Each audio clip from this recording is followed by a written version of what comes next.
ሰላም ጤና ይስጥልኝ ውድ ተመልካቾቼ እንዴት ናችሁ? ዛሬ በጣም ቆንጆ የሆነ ቢቲ ሃክ በተለይ ደግሞ ስንፍ ስንል ምን ተጠቀምበት ነው ማሳያችሁ። መልካም ቆይታ።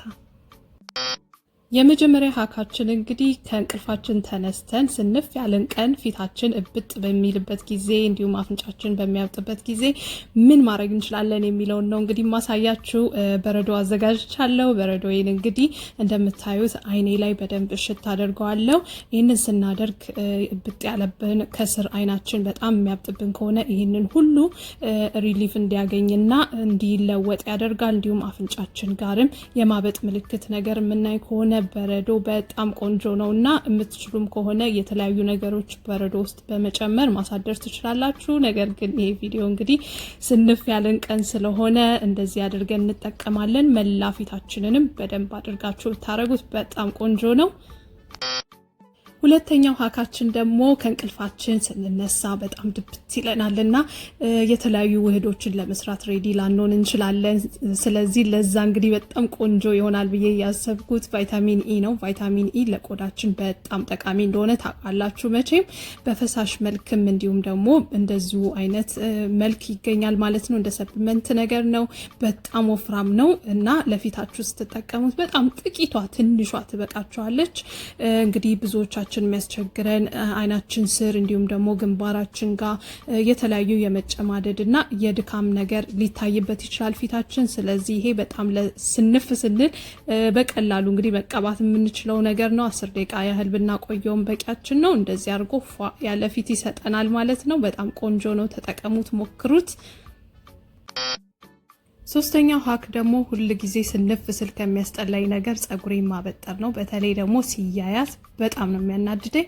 ለዛም እንግዲህ በጣም ጥሩ መፍትሄ ሆኖ ያገኘሁት ቅባት ማበጠሪያ ላይ በትንሹም ቢሆን መቀባት ነው። እኔ እዚህ ጋር የተቀባሁትን ቅባት ባይኖራችሁም የራሳችሁን ያላችሁን አይነት ቅባት ፈሳሽ ቅባት በማድረግ ትንሽዬ ማበጠሪያችሁ ላይ ቀባ ብታደርጉት በእጃችሁ ላይ አርጋችሁ ከምትቀቡት በላይ በደንብ ይዳረሳል። እንዲሁም ደግሞ እንዲፍታታ ይረዳል ማለት ነው። ልክ እንደዚህ በጠር ስታረጉት የተያያዘው ነገር በሙሉ በአንዴው ፍትትት ይላል። እንዲሁም ደግሞ ጸጉራችሁ ራሱ በጣም ወዛም ይሆናልና በጣም ቆንጆ ነው። ሞክሩት። ይሄንንም ሃክ በጣም ቆንጆ ነው።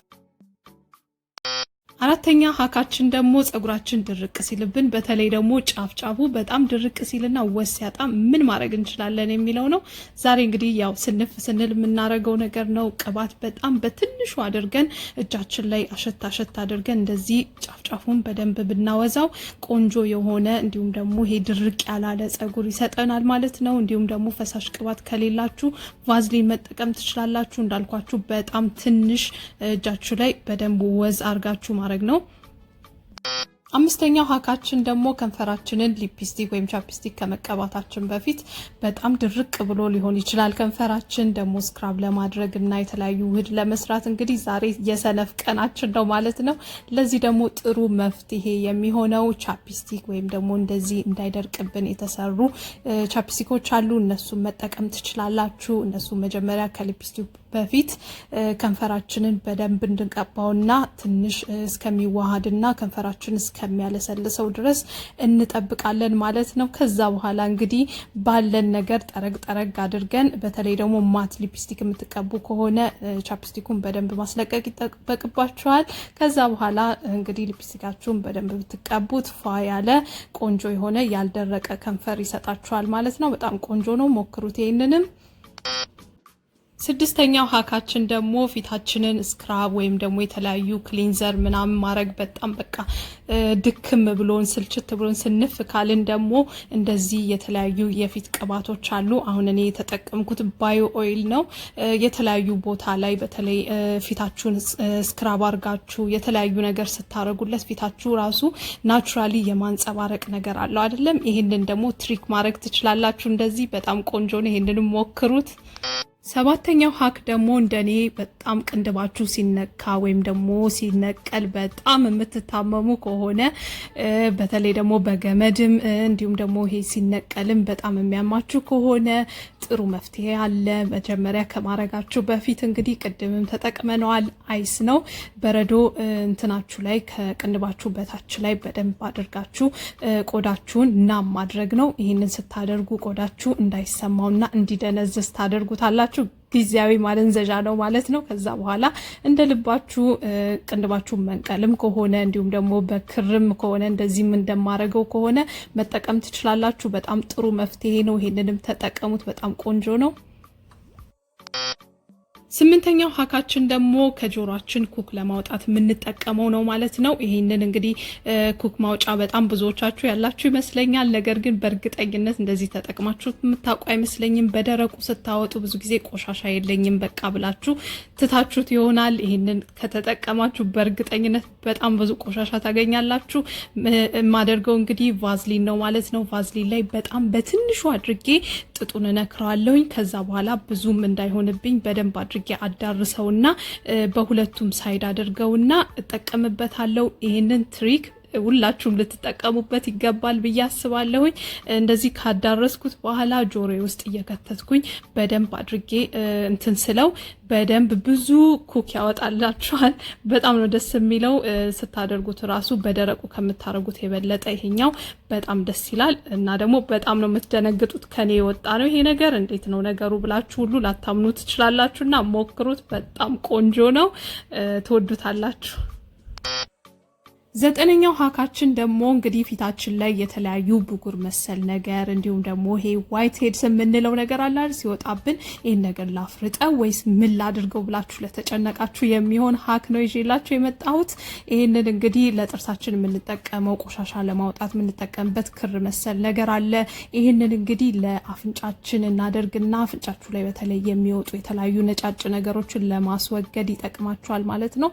በጣም ውጤታማ የሆነ ነገር ነው ማሳያችሁ። በጣም ለውጥ ያላችሁ ተጠቀሙት። በጣም ቆንጆ ሀክ ነው።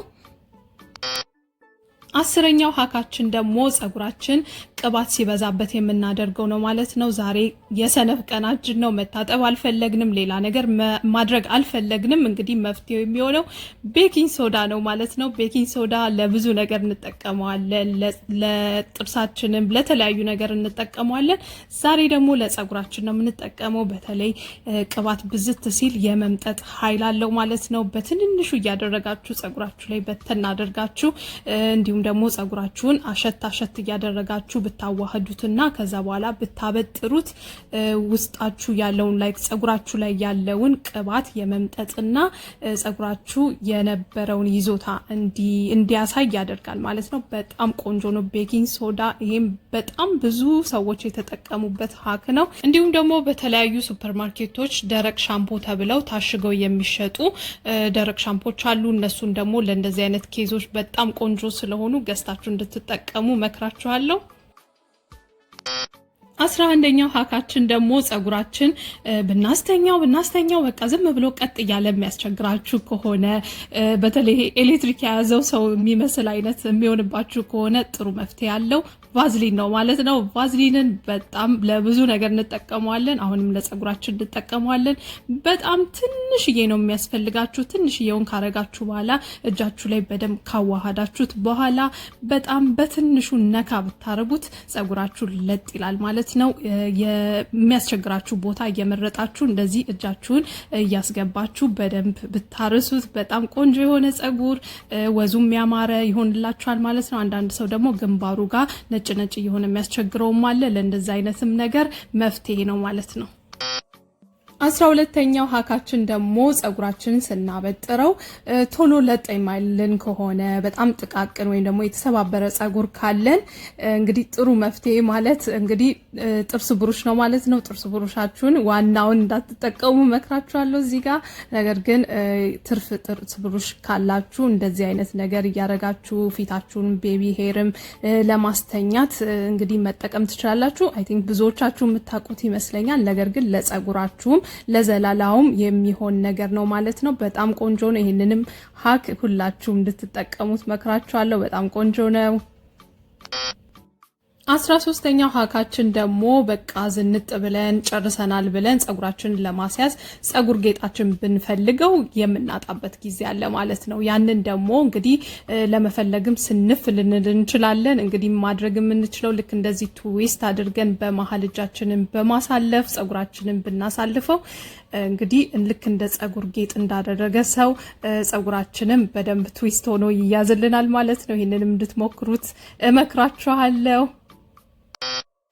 14ኛው ሀክ ደግሞ በጣም ብዙ ጊዜ ከሚያናድደኝና ብዙ ጊዜ ከሚያጋጥመኝ አንዱ ነገር ይሄ ነው። ሽቶ ተቀባው ብዬ በደንብ ንፍትፍት አርጌ አንገቴም ላይ እጄም ላይ በቃ ጨረስኩ ብዬ ከወጣው በኋላ ሽቶዎቼ ሽታው ይጠፋል እና ለዚህ እንግዲህ ጥሩ መፍትሄ አለ ማለት ነው። እንግዲህ ቅድምም እንደተጠቀምነው በዚህ ሰዓት እንግዲህ መጠቀም የምንችለው ቫዝሊን ነው ማለት ነው። ቫዝሊን ለብዙ ነገር እንደሚጠቅም እንግዲህ እስካሁን ብዙ ቦታ አይታችሁታል። ቫዝሊናችንን አንገታችን የምንፈልገው አካባቢ በተለይ ደግሞ አንገታችን አካባቢ ሙቀት በደንብ ስለሚኖረው እዛ አካባቢ እንቀባዋለን፣ እንዲሁም ደግሞ እጃችን ጋር እንቀባዋለን ማለት ነው። ከዛ በኋላ ሽቷችንን በደንብ አድርገን ብንቀባው ቀኑ ሙሉ ፏ ያለ ሽቷችን ቀኑ ሙሉ የሚሸት ይሆናል ማለት ነው። በዛ ላይ ደግሞ ሽቷችንንም እንቆጥባለን እና እንደዚህ እያደረጋችሁ እንድትጠቀሙ እንግዲህ እመክራችኋለሁ ማለት ነው። እንግዲህ ውድ ተመልካቾቼ እስካሁን ያሳየዋችሁን ቲፕና ትሪኮች ሀኮችን እንደወደዳችሁት ገምታለሁኝ። ከወደዳችሁትም ላይክ እያረጋችሁ ቪዲዮውን ሼር ማድረግ አትርሱ። ሌላ ጊዜ እስከምንገናኝ ድረስ ቸር ሰንብቱልኝ። ቻው፣ ወዳችኋለሁ።